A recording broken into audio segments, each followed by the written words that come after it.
আসসালামু আলাইকুম। চলেন আজকে আপনাদের সঙ্গে একটা ম্যাঙ্গো কেকের রেসিপি শেয়ার করি। আমের সিজন তো প্রায় শেষই হয়ে গেল।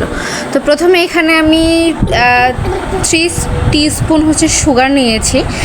চিনিটা না দিলেও পারেন যদি আপনাদের আমটা খুব মিষ্টি হয়ে থাকে সেক্ষেত্রে। আর একটা ডিম নিয়েছি, আমি 30 মিনিট আগে ফ্রিজ থেকে বের করে নিয়েছি।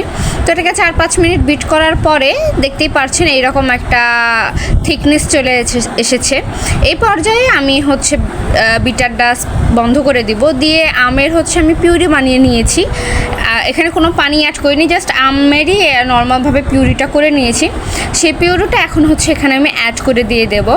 আর আপনাদের কাছে একটা রিকোয়েস্ট, যারা আমার এই ভিডিওটা ইউটিউব থেকে দেখছেন তারা আমার ইউটিউব চ্যানেলটাকে সাবস্ক্রাইব করে দিবেন, ভিডিওটাকে লাইক করে দিয়ে দিবেন।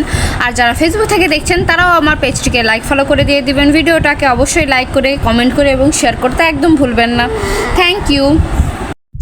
তো দেখতেই পাচ্ছেন এখানে খুব ভালোভাবে এটা মিক্সড হয়ে গেছে। এখানে আপনারা চাইলে কোনো ফ্লেভারও অ্যাড করতে পারেন যদি ম্যাঙ্গো ফ্লেভার আপনাদের অ্যাভেলেবেল থাকে। তো এখানে আমি 1/3 কাপের মতো ময়দা দিয়ে দিলাম।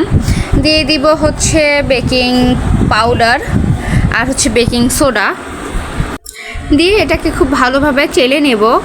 চেলে নেওয়ার পরে এটাকে আলতো হাতে মিক্স করে নিব। আসলে মিক্সিংয়ের সময় আমি যে ক্যামেরাটা অন করিনি এটা আমি খেয়ালই করিনি, পরে যে আমি খেয়াল করলাম যে আমি তো ক্যামেরাটাই অন করিনি। তো যাই হোক, মিক্সিং করার পরে এইরকম একটা পর্যায়ে এসেছে। এখানে আমি কিছু বাদাম কুচি দিয়েছি, এটা অপশনাল, না দিলেও চলে। তারপরে আমি যে টিনে কেকটাকে বেক করব সেই টিনটাকে আমি একটু তেল লাগিয়ে একটু ময়দা দিয়ে গ্রিস করে নিয়েছি। আপনারা বেকিং পেপার ইউজ করলে সব থেকে ভালো হয়, বাট আমার কাছে এখন ছিল না, সো আমি এটা ইউজ করেছি।